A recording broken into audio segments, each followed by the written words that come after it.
Next man I want to introduce you is Jason Beardsley. Jason, if you can start up here. Jason, the most notable thing is Jason served for over 22 years in both the Army and the Navy. This man is he is leaving an incredible legacy on our country. And I honor you, Jason. I've gotten to know him over the past year. He is an amazing patriot, an amazing war fighter, and he has sacrificed much on our behalf, and he's got some incredible stories to tell you. So please welcome Jason Beardsley. Oh, that's awesome.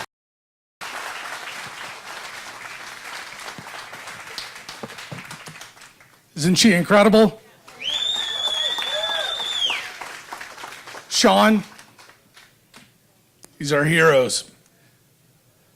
I want to start tonight with a verse that means something to me, Isaiah 6:8. And then I heard the voice of the Lord asking, "Who will go for us?" Then I said, "Here am I, Lord. Send me." Send me. When we think about the 1,000 years, the many thousands of years before us, the millions and billions of people that poured their blood on foreign shores, hostile sands, men that stood up and suffered under the hand of tyranny and oppression. Why did they do that? For what reason did they bleed out? For what reason did they give their lives? 2 weeks ago, on April 8th, a young man, 22 years old, John Dawson, in Afghanistan, laid his life down.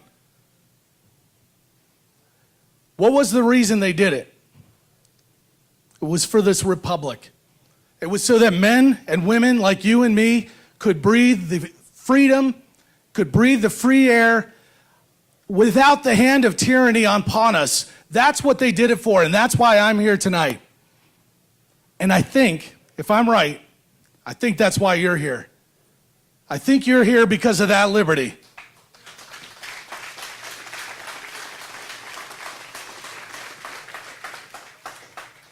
So when we look at that great flag, it informs the reason why I'm here. It's why the Concerned Veterans for America are here tonight, to ensure that that flag, those colors don't run.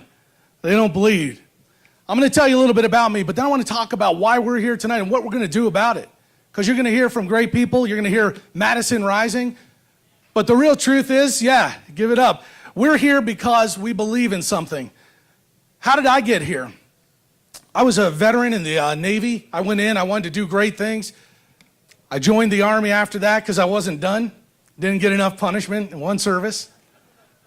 I didn't learn my lesson. I went into the Special Forces.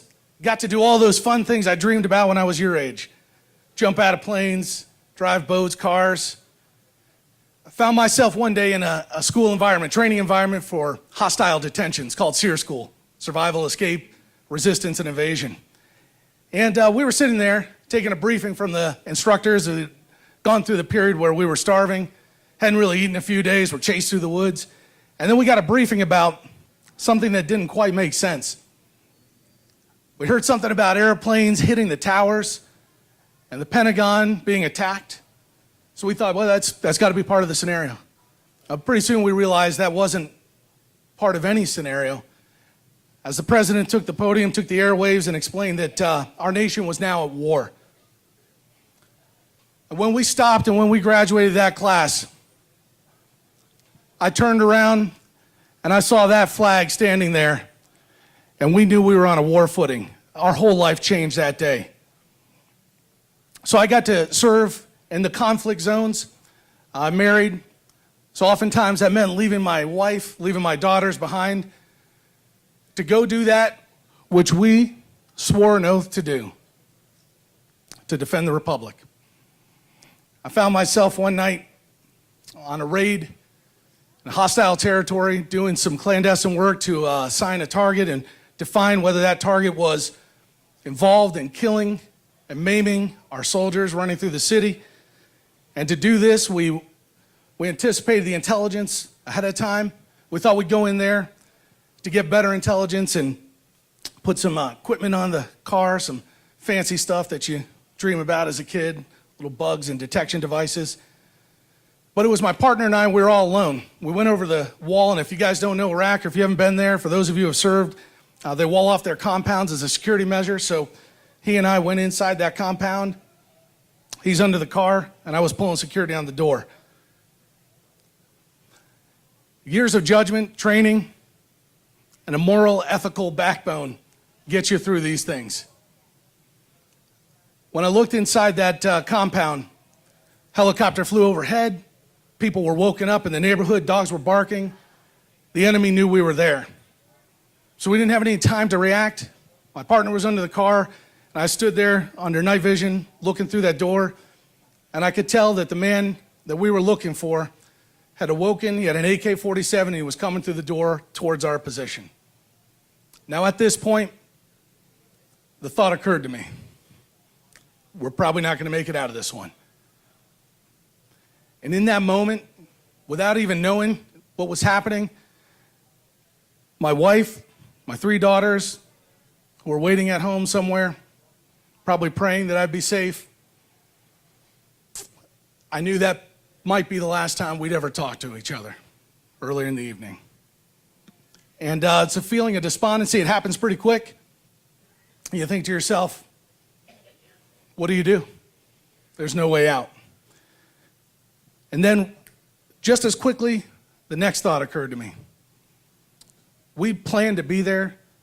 We put our hands in the Almighty God. We had faith that His path was in His hands. And so, not knowing what His plan was, I felt a sense of peace, and I looked back at my family in my head, and I knew that my wife would survive, and she would continue the fight that I started, and she would translate that to my children. So in that moment, in that one instant, I was able to take that emotion, put it in a box, and set it aside. And Sean, Cody, any of the other service members here that have served in combat will know this. Then it's time to do the job. Then it's time, like an American, to kick that door in and get to the enemy. We do that better than anybody. Thank you. So, I made the decision to go through the door before launching bullets. Wasn't sure who was going to win. Turns out I'm a pretty big guy. So guess who won? We scrappled a little bit. We put him down on the ground. At the end of that, we exploited the target, tried to find out what happened, who this guy was. We look at the computer, we look at the cell phone, we do some technical things, nerd stuff. Well, I look back to my parents on that day, because on that day, all the ethics, all the morals, everything I was trained to believe in as a Boy Scout serving, and as a member of the Navy, and as a service member, we made the right decision. This guy was not the right guy. The intelligence was bad. Big surprise, right? So the intelligence was bad. It led us to the wrong target. And because we that day, that one moment, he survived, we survived, no shots were fired. It might have been the wrong decision, but in that one instant, I knew I'd done the right thing. So when I talk about serving with honor, when I talk about what that means to a service member, what does that mean to us? Transitioning back to the great republic that is the United States, and then continuing to serve with honor in your communities every day, I mean that from a personal experience. Recently, I told that story in front of a group, and someone about your age, this young man here, raised his hands. He had a question for me. Kids will always make you humble. They tell you the funniest things, and he asked the question, very straight-laced, and said, hey, sir, how much time do you have before you have to throw the grenade after you pull the pin? Well, I answered the way any good SF guy would answer. You've got the rest of your life. Amen, right? Yeah, yeah. When you talk about the Republic in this great country of America, how much time do you have to defend that flag? How much time do you have? It's the same answer. You've got the rest of your life.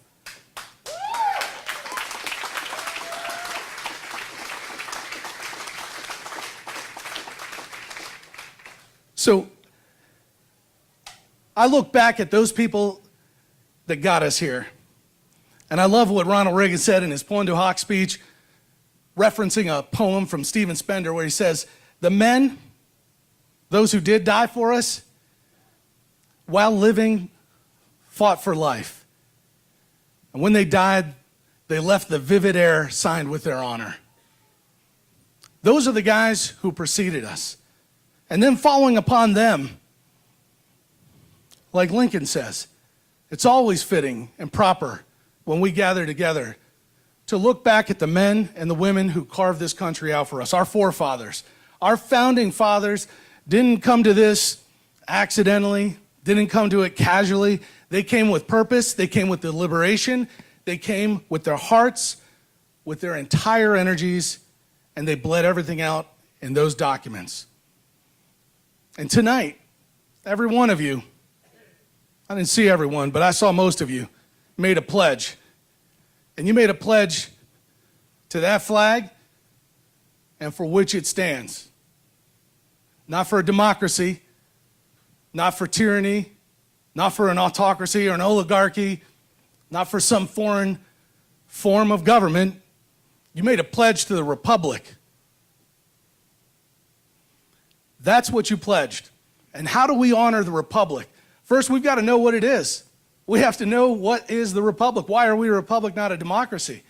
When you talk about honoring and service members fighting for a cause, fighting for a big idea, it is vital that when you step into harm's way, you understand something higher than yourself, something beyond yourself, an ennobling, transcendent cause, a big idea that you're willing to die for. Am I right, Shelby? I know. World War II veteran. Those men fought for a cause that was much greater than them. Sean, am I right? When you were laying there, you were thinking of something beyond yourself, your children. Cody, I know you're the same. We have to think past ourselves.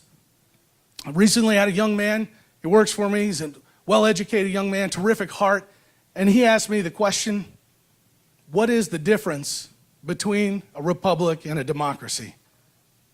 Now just pause on that for a moment, because if you're a citizen here in the great Republic of Texas, you might have some idea.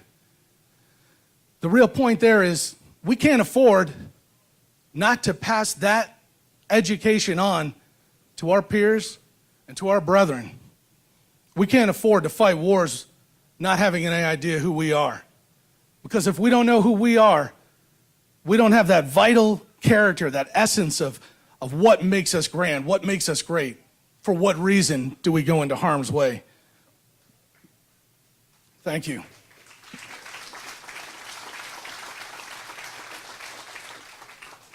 If you want to challenge that, and you want to take a look at what does it mean not to know who you are or what you're fighting for, I'll just ask you to look around. Look around the Middle East. Ask yourself, what's it mean to lead from behind? I think you know what the answer is. It's a mess. It's a disaster. The United States does not lead from behind. We lead from the front. We lead from the front. Nobody puts this country in the back. The reason they don't put us in the back is because we're the ones that know how to get it done. When I'm asked, and when I was asked recently, what does a soldier on the ground want to hear from his commanders? What do we want to hear from those superiors, from our commanders in chief? I want to hear a couple things. And number one, I want to hear that you know that this is the greatest country in the history of man. You better know that if you're commanding my troops. You better know that.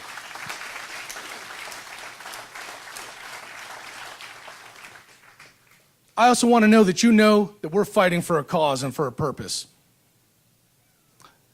Our founding fathers, Madison, architect of the Constitution, says democracy is that which leads to tyranny.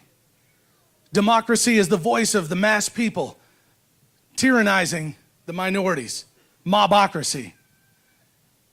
Another famous writer says that once the people in a democracy find out they can vote themselves benefits from the largesse of government, democracy cannot last. The republic, which even the United States Army prints in his manual and says, and by the way, if the Army's printing in a manual, you know it's got to be true, right? I'm a soldier, so I don't think so good. I got to read it from the Army. They print this in their manual in 1930, and they say, hey, this is what a republic is. It's about representative democracy. It's about having a conscience of what your laws are. It's about the traditions and the heritage that made this country great. We don't get, as a voice of the people, to overwhelm the voice of our ancestors. We don't have the right, according to our founding fathers. We get our law from the great lawgivers of Moses. We get our government structure from men in ancient Greece who pontificate and experiment with those forms of government that then get translated into the Republic of Rome, where men stand up, Cicero, Solon, these ones that went before us and understood that a republic was the only way to ensure that the greatest amount of people had the most amount of freedom. So today we're here to take advantage of that freedom. We have to make it better. We have to grow it. It's up to us. Because as Karen says, if not us, then who? She asked a question and said, hey, is it over? Is it too late to fight? And you know the answer to that. And if you don't, I'll tell you the answer, because as long as I'm here, it's not too late. As long as you're here, it's not too late. Is it too late? No, it's not. So the thing we got to do to make this better, the great hope of the nation, believing in it is one thing, but then acting out on it, that's a whole nother thing. Service members need to transition. Our founding fathers showed us how. We go from farmers to soldiers, soldiers to citizens. The brave warrior makes a strong citizen, makes a strong community. So now that you're done with your service, I'm going to ask you to continue your service here in the great state of Texas and in the Republic of the United States of America. That's why we're here. That's what freedom requires. If we want to pass it on to our generations behind us, if we want to honor those ancestors who came before us, we have to do the work. We can start here tonight. You've got an incredible team, the Concerned Veterans for America. These are action men that are putting their hearts and their minds into the next fight. You didn't just serve in Iraq to leave it out over there. You didn't get a DD-214 and then cease your service. You owe this country, as an honorable citizen, your work continued now and into the future. Never stop fighting. You need to stay in the fight, and this is a great place to do it. Cody is one of our great directors. I'm going to ask you to take a look at Cody's stuff later. Get with him. Find out how you can help me ensure that those colors don't run. Stay in the fight.